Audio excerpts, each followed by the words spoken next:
The hall was silent. 1,000 alien eyes watched from the shadows, glowing like cold stars. The chamber was huge, built of black stone and silver metal. Strange banners floated in the air, each one showing a different alien race that had passed the purity trial before. None of those banners belonged to Earth. In the center stood a single figure, a young human woman. Her name was Ilara. She wore no armor, no weapon, only a simple white robe the aliens had given her. She was alone. Behind her, in the far distance, a giant screen carried her image back to Earth. Billions of human beings were watching. The purity trial was the oldest law of the galaxy. The Alien Council believed that only pure, perfect species deserved survival. Every race was tested once. If they passed, they were allowed to live and join the stars. If they failed, they were erased, wiped from history.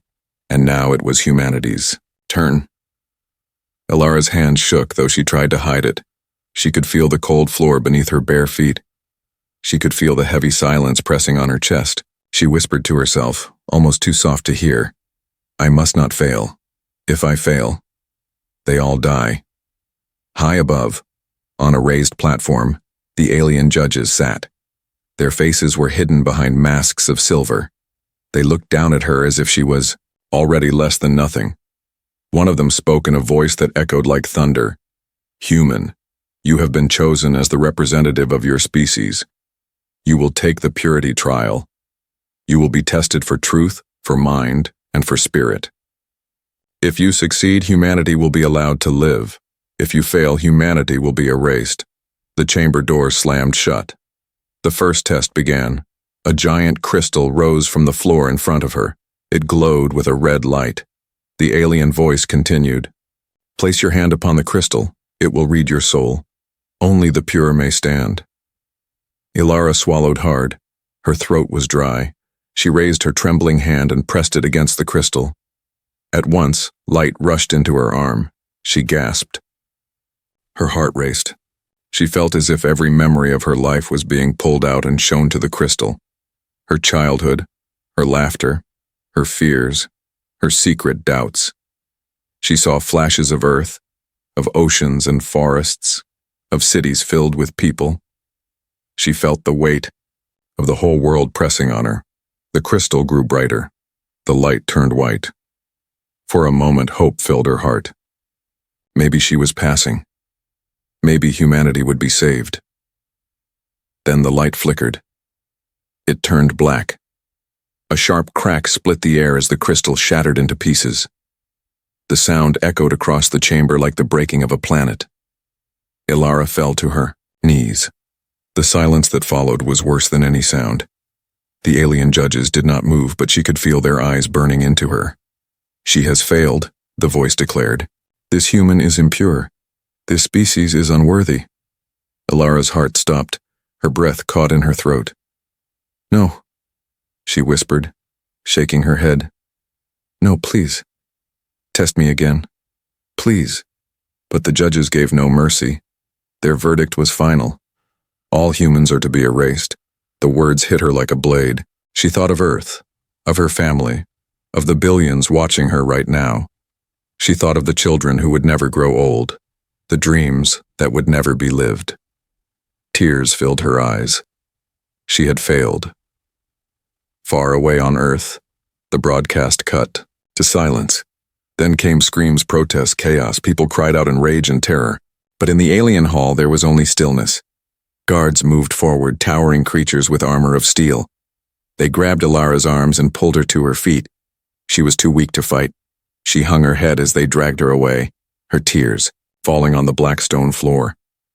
"This is the judgment of the galaxy," the alien voice said. "Humanity is finished." But in that moment, as the doors closed behind her, something strange happened. Ilara felt a heat burn in her palm where she had touched the crystal. She glanced down and saw a faint mark glowing on her skin like a small star.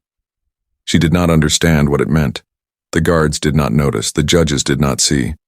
But Ilara felt it deep inside. Something was not over yet.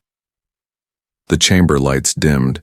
The alien banners above shifted in the air. And as the broadcast ended, one truth remained. She had failed the purity trial. But humanity was not ready to die.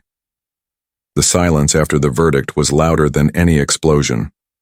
On Earth, billions of people sat frozen in front of screens. In homes, schools, crowded cities, even lonely outposts in space, everyone had seen it. They had all watched Alara, their chosen one, collapse to her knees as the crystal shattered.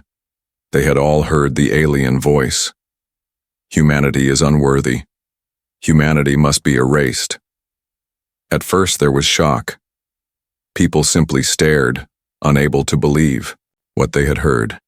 Then, like a wave across the world, came the sound of fear. Children cried, parents clutched their families, strangers in the street looked at each other with pale faces.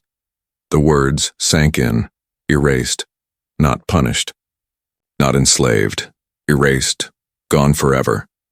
In the great cities, crowds filled the streets chanting in anger and confusion. Some shouted that the trial was unfair. Others shouted that Alara was too weak, that she had betrayed them. But most shouted the same desperate words again and again: "We will not die." Governments scrambled. Presidents and prime ministers appeared on screens, their voices shaking as they begged for calm. Messages were sent to the Alien Council. Humanity pleaded for another chance, for mercy, for anything. But no answer came. The aliens had already turned away. High above Earth, in the blackness of space, alien warships moved. Enormous, silent, and cold, they shifted into position. They did not fire, not yet. They waited like hunters, circling their prey. It was only a matter of time. Back in her cell, Alara could hear the distant echo of engines. She pressed her forehead to the wall, guilt pressing heavier than stone. Every scream on Earth felt like her fault. Every tear felt like her doing. She whispered over and over, "I'm sorry. I'm so sorry." But even as despair spread like wildfire, something else began to rise on Earth. It started small, in quiet, whispers in secret corners of the internet, in hidden radio signals, people who refused to give up. A young boy in Brazil wrote 3 words on a piece of cardboard and held it above his head in the crowd: "We fight back." In New York, a group of scientists locked themselves in a lab. They began transmitting coded signals, hoping to break through the alien network. In Kenya, soldiers gathered in the desert and raised old weapons, shouting to the night sky, "We are still here." Even prisoners, even the poorest, even the forgotten, everyone felt the same fire. Humanity might be afraid, but humanity would not kneel. The aliens watched this with cold confusion. They had seen many races fail the purity trial before. Most collapsed in silence, most surrendered, broken by shame. None had ever resisted. None had ever dared to shout back, but humans were different. On the 3rd night after the trial, a live signal reached Alara's prison cell. The guards had left her alone, thinking her spirit was broken. The screen on the wall flickered to life. At first it showed static, then a face, an old woman from Earth, her voice trembling but firm. "Alara," she said, "listen to me. You did not fail us. The trial was never fair. They fear us. That is why they want us gone. But we will not die. Do you hear me? We will not die." Tears slid down Alara's cheeks. She pressed her hand against the glowing mark on her palm. It pulsed with a faint light, as if it agreed. The woman's face faded, replaced by images from Earth. Millions of people marching together, shouting at the skies. Fires burning in the night where people had set alien machines ablaze. Messages painted on walls: "Humanity refuses. We will not vanish." The broadcast ended, but Alara's spirit had changed. She was still trapped, still marked as a failure. But now she felt a spark inside her chest. The mark on her palm burned brighter, and outside her cell, the galaxy began to whisper. Other races, long silent under alien rule, saw the humans shouting and fighting. For the first time in centuries, they wondered, maybe the council can be defied. But the alien judges were not moved. Their warships tightened formation. A2, Countdown had begun. Soon, Earth would face fire from the skies. Still, in every heart, in every corner of the world, one thought grew stronger than fear. If they came to erase humanity, then humanity would make sure the galaxy never forgot the fight. The cell was cold. Its walls were smooth metal, glowing faint blue from hidden lights. No windows, no doors she could open, only silence and the heavy sound of her own breath. Ilara sat in the corner, knees pulled to her chest, her eyes red from hours of crying. 3 days had passed since the verdict. 3 days since the crystal shattered and her world fell apart. Every second of it played again and again in her head. The voices of the alien judges, the silence of billions watching, the words that cut deeper than any blade. Humanity is unworthy. Humanity will be erased. She whispered them in the darkness like a curse she could not escape. Her hands trembled as she pressed them over her ears, but the words were inside her, echoing from her own memory. She had failed. She had been chosen to carry the hopes of an entire world, and she had failed. Her mind went back to the day she was chosen. She had been just another student then, studying medicine, dreaming of saving lives. She remembered standing in the field as the alien ships descended. The council had asked for one human, one who was strong in body and pure in spirit. Somehow they had chosen her. Her parents had hugged her. Her little brother had cried, begging her not to go. "You're going to save us," they had told her. "You are our hope." Now, alone in the cell, she whispered to the shadows, "I wasn't enough. I wasn't pure. And now they'll all die because of me." Her tears fell on the floor. The silence pressed heavier, like chains around her chest. She thought of Earth, of the oceans, the cities, the laughter of children. She thought of the faces she would never see again. In her heart, despair grew like a storm, but then, in the middle of her grief, she felt it again. A faint heat burning in her palm. She lifted her hand, and there it was, the mark. A small symbol glowing under her skin, soft like starlight. It hadn't gone away since the trial. It pulsed slowly, like a heartbeat. She stared at it through her tears. "What are you?" she whispered.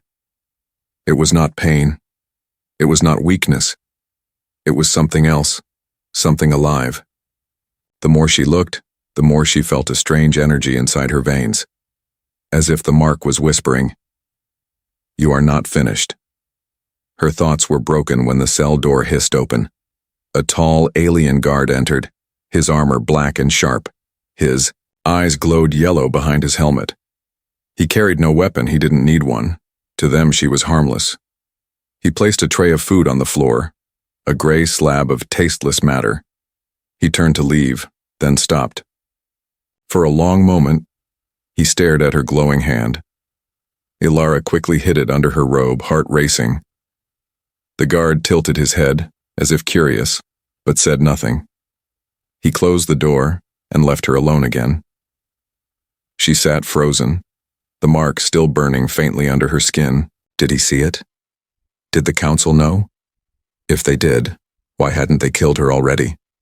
Her thoughts grew darker. Perhaps the mark was a curse. Perhaps it was the final proof of her impurity. Perhaps it was the reason she had failed. Her chest tightened. She wanted to scream, to claw at her skin, to tear the mark away, but deep inside something stopped her. A whisper, faint but clear. "It is not a curse. It is a key."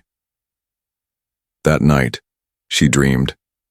She saw visions of Earth covered in fire, cities falling, oceans boiling. She saw alien warships blotting out the sun. She screamed in the dream, reaching out. Her hand and the mark on her palm shone brighter than the sun. The fire stopped. The ships turned to dust. She woke with a gasp, sweat dripping down her face. The mark was still glowing, brighter than before. For the first time since the trial, her fear mixed with something new, hope. Was this power, or a warning? She didn't know, but she felt, deep in her bones, that the trial was not the end. Something greater was waiting. On Earth, humanity was rising in protest, refusing to accept the council's judgment. In her cell, Ilara began to feel the same fire. She pressed her glowing hand against the wall. The metal hummed faintly under her touch. She smiled through her tears. "I may have failed your trial," she whispered into the silence. "But I am not finished. Humanity is not finished." The mark pulsed again, strong and steady, as if answering her. Outside, alien warships moved into attack positions.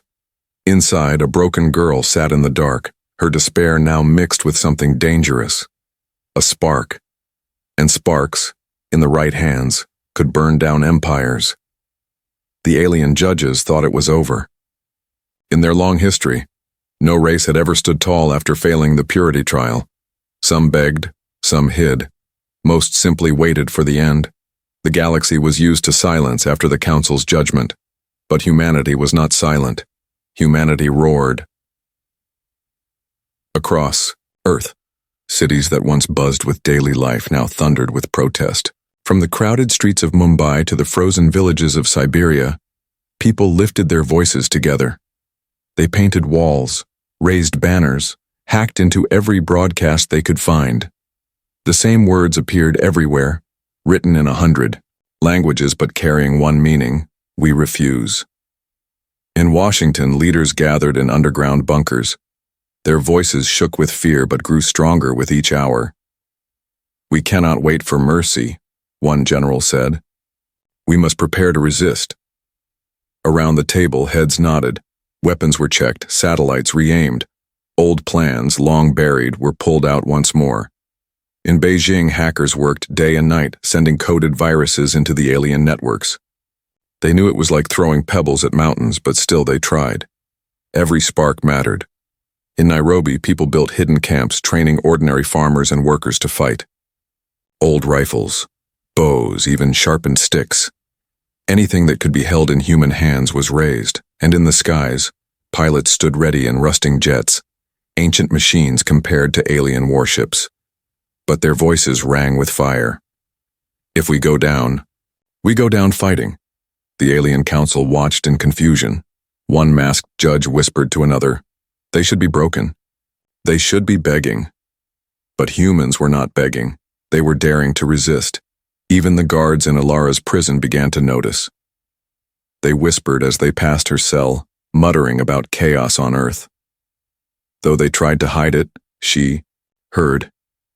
Each whisper was like a spark in her heart. She pressed her glowing palm against the cold wall and whispered, "Hold on. Please, hold on."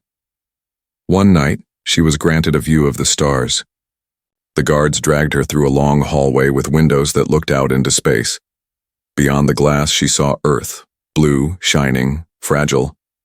And above it, alien warships gathered like dark clouds before a storm. Her heart twisted. She knew destruction was close, yet at the same time something else stirred inside her. The mark on her palm glowed brighter when she looked at Earth. It pulsed in rhythm with her heartbeat as if it could feel the fire of her people below. "Why do they fight?" a guard muttered. "No other race has done this," another replied. "Perhaps they are too stubborn to understand the end." But Ilara understood. It was not stubbornness.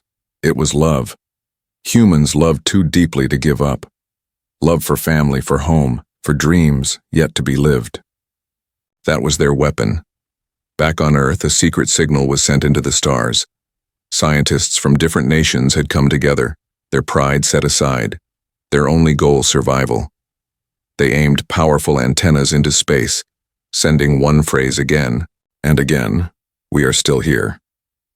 The signal spread beyond Earth, bouncing across the galaxy. Other races, long silent under alien rule, began to hear it. Some listened in fear, others in wonder. For the first time in centuries, whispers spread in dark corners of the stars. If humans can resist, why can't we? The alien council grew uneasy. Resistance was dangerous, but inspiration was worse. If rebellion spread, their empire could shatter. In her cell, Ilara began to feel less alone. She sat with her hand pressed over the glowing mark, imagining she could feel Earth's heartbeat. The despair that had once drowned her was fading. In its place, a strange strength was growing. Late one night, the screen in her cell flickered. Again. This time, it showed not a single face, but many. Soldiers, scientists, children, mothers, fathers, all of them looking straight at her. Their voices rose together in one chorus. "Ilara, do not break. You are still ours. We are fighting her." Eyes filled with tears, but this time they were not tears of sorrow. She pressed her glowing palm to the screen. The mark shone like a small sun, and for a heartbeat the entire cell hummed with energy. The guards rushed in, thinking something had broken. But when they saw her, they stepped back in silence. Her eyes no longer looked weak. They burned with the same fire that now covered Earth. Humanity had been judged unworthy, but humanity refused the verdict. And when the warships began to move closer, humanity stood ready, not to kneel, but to fight. The Council did not know it yet, but the battle had already begun. The cell door opened with a hiss. Ilara expected another silent guard with another tray of tasteless food. But this time, the figure who entered moved slower, older.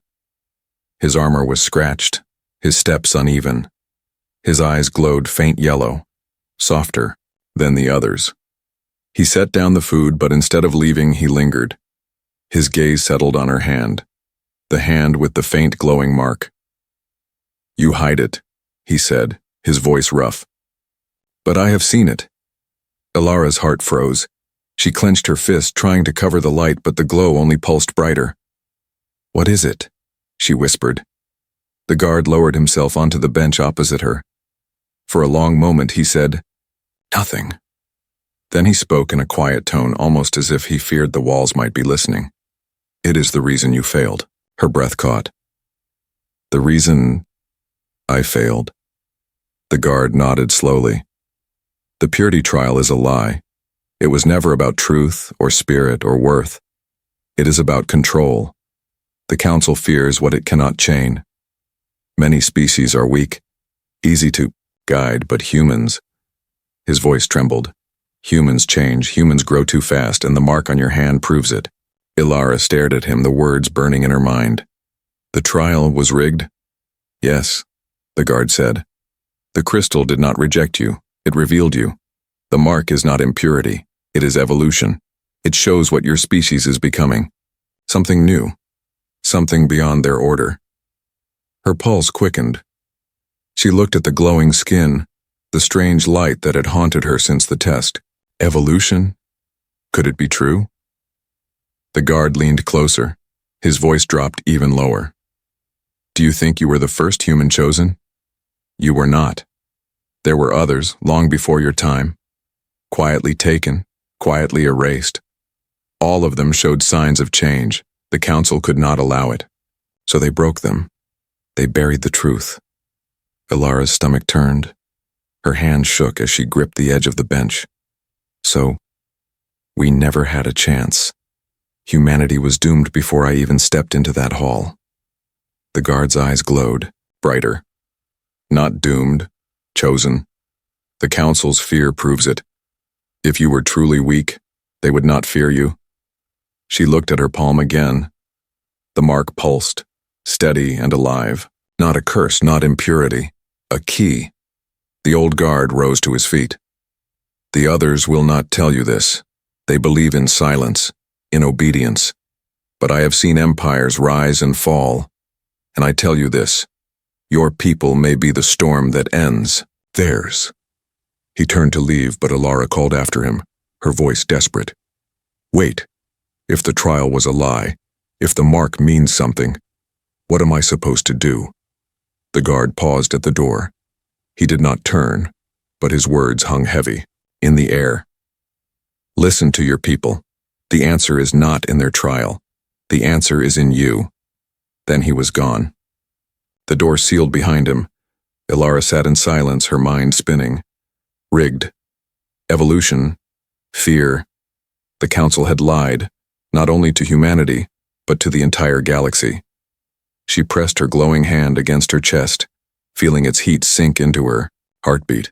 For the first time, her despair fully cracked. In its place grew anger, not just at herself but at the lies, the cruelty, the centuries of control.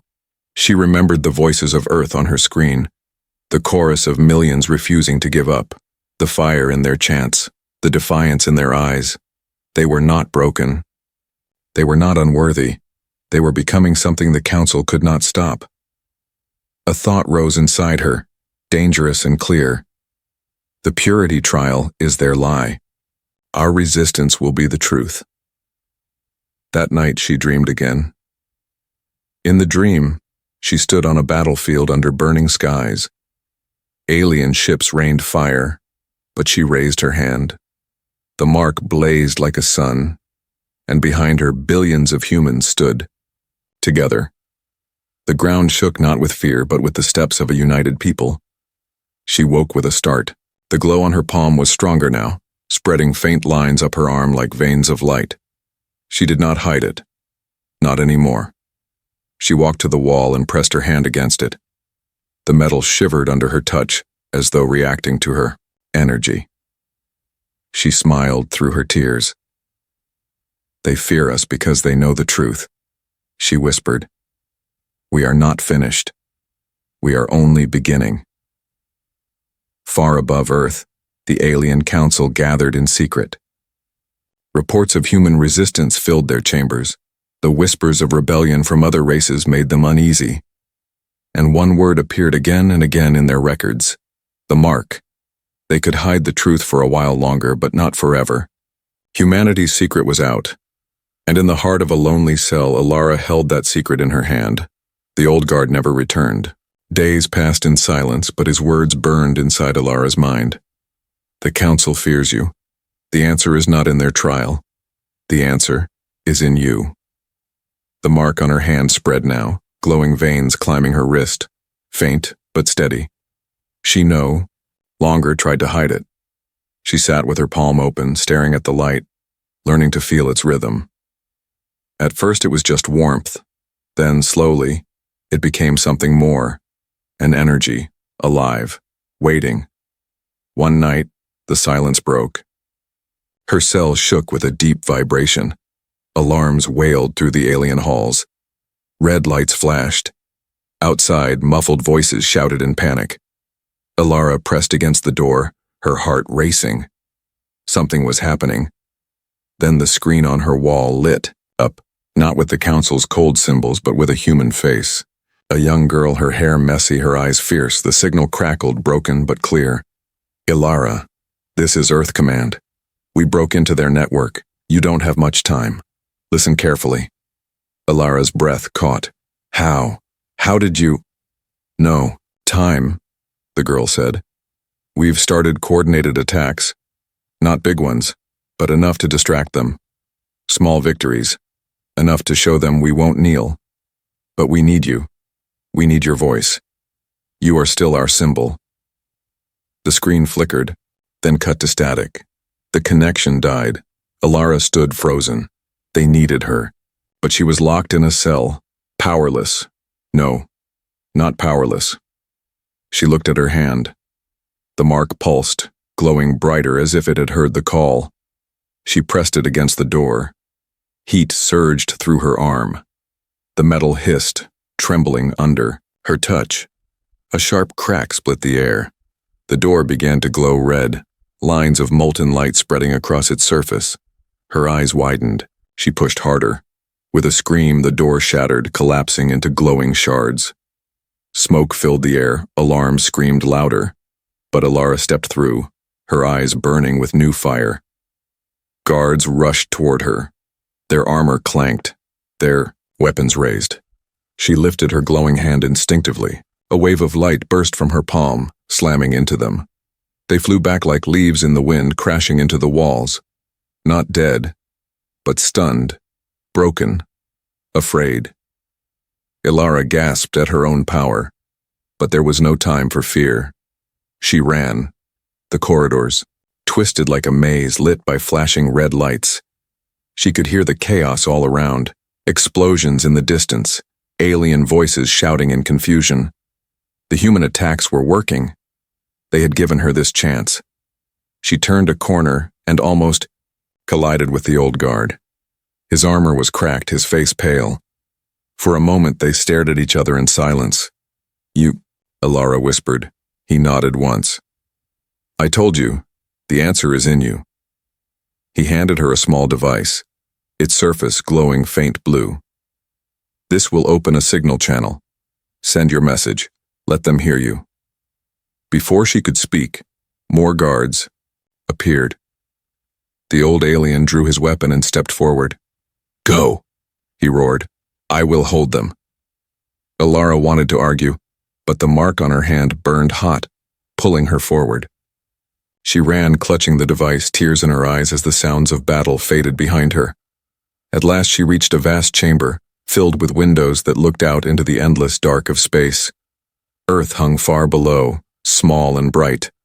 Above it, alien warships circled like vultures. She pressed the device to her palm. It connected instantly, feeding on her glowing energy. The windows flickered, then transformed into giant screens broadcasting her image. Not just to Earth, but across the alien fleet, across the galaxy. Her voice shook but grew stronger with each word. "I am Alara. I am human. The Council says we are unworthy. They say we will be erased. But look at us. We are still here. We are still fighting. And we will not kneel." The mark blazed, spreading light across her arm, across her chest, until her whole body glowed like fire. The screens carried her words to billions, humans, aliens, slaves, rebels. "You call us impure, but it is our imperfection that makes us strong. We stumble, we fail, we bleed, but we rise again, and again, and again. You cannot erase us. You cannot silence us. Humanity will not die." Her words struck like thunder. On Earth, crowds erupted, in cheers and tears. Soldiers fought harder, scientists worked faster, families held each other with new strength. Across distant worlds, enslaved species whispered, "If humans can fight, so can we." In the council chamber, masked judges sat in silence, their perfect order cracking with fear. But in the halls of the prison, Alara lowered her hand, trembling. She was not finished. The uprising had only begun. Outside, explosions lit the void. Human-resistant ships, small and fragile, struck at the alien fleet. Sparks against giants, but sparks that spread fire. Alara stood tall, her mark blazing like a star. She was no longer a prisoner. She was the storm they feared, and storms could never be chained. The galaxy trembled. Alara's message spread like fire through every channel the aliens could not shut down. From Earth's crowded cities to distant colonies, from hidden slave camps on alien worlds to pirate fleets drifting in the dark, her words burned in every heart. We will not kneel. Humanity will not die. The Alien Council had expected silence. Instead, they saw chaos. Whole planets buzzed with whispers of rebellion. Some dared to raise hidden weapons. Some dared to defy the Council openly. And at the center of it all stood a single human woman glowing like a star. Alara watched from the prison's great window as Earth's skies lit with war. Human ships, small and fragile, darted like sparks against the vast alien fleet. They were outnumbered, outgunned, but not outwilled. Every explosion was answered with another strike, every loss with another defiant roar. The Council panicked. In their chamber of silver and shadows, the masked judges argued. "She must be destroyed," one hissed. "If she lives, rebellion spreads," another cried. "But if we kill her, she becomes a martyr," a third whispered. And martyrs never die. For the first time in centuries, the Council hesitated. Meanwhile, Alara felt the mark burn hotter than ever. The light had spread across her body, a map of glowing veins. Each pulse carried strength, not just her own, but the strength of billions who refused to surrender. She was no longer just Alara. She was the voice of humanity. Guards stormed into the chamber, weapons raised. But when they saw her glowing form, they faltered. Some lowered their weapons. One even dropped to his knees. Fear or respect, it no longer mattered. She walked past them, her steps steady, her gaze fixed. The Council summoned her, not as a prisoner, but as a threat they could not ignore. She was brought before them once more, standing in the same black hall where she had failed the purity. Trial. The shattered crystal still lay in pieces on the floor, silent witness to the lie. The judges spoke as one. Human, you broke your chains. You spread rebellion. You defy the council. What do you say for yourself? Ilara raised her glowing hand, the mark burning brighter than ever. Her voice was steady, strong. I say your trial is broken. I say your purity is a lie. You fear us not because we are weak, but because we are strong in ways you cannot control. We fall. We bleed. We make mistakes. But that is our power. We rise again, and again, and again.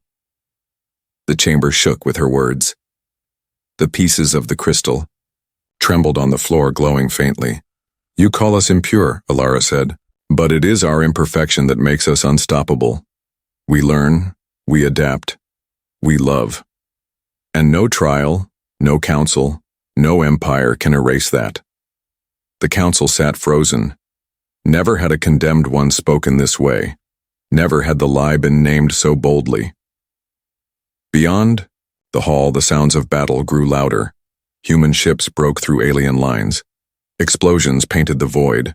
Earth still stood. One judge rose, his mask shining. You have no right to speak for your kind. You are one human only. Ilara's eyes burned like fire. No, I am not one. I am all of them. Every child who dreams, every soldier who fights, every parent who refuses to let their family die. I am humanity, and humanity refuses your judgment. At that moment, the shattered crystal flared back to life. The pieces rose from the floor, spinning in the air, glowing with the same light as Ilara's mark. Gasps echoed across the hall. The crystal that had once condemned her now pulsed with her energy, proving the truth. The trial had lied. The council's silence broke. Some judges demanded her death. Others whispered of change. The chamber split. Their unity, once perfect, shattered like glass. And then came the final blow. Across the galaxy, enslaved races rose. Inspired by humans, they struck chains from their wrists. Rebellions erupted on world after world. The council's empire, built on fear, began to crack. Ilara stood tall in the center of it all, her light filling the hall. She spoke the final words not only to the judges, but to every ear listening across the stars. You tried to erase us, but you cannot erase fire. You cannot erase hope. I failed your trial, but humanity has passed its own. The light burst. Outward, a wave of brilliance that shook the chamber, washing over the judges, the guards, the halls, the fleet beyond. Ships faltered, weapons froze, and in that blinding moment, the galaxy saw the truth. Humans were not weak. Humans were not impure. Humans were unstoppable. When the light faded, Ilara stood with tears in her eyes, smiling through exhaustion. The war was not finished. Many battles still waited, but the first victory was won. The council had been defied. Humanity had given its answer. And the answer was clear: they would not die, they would endure, they would rise.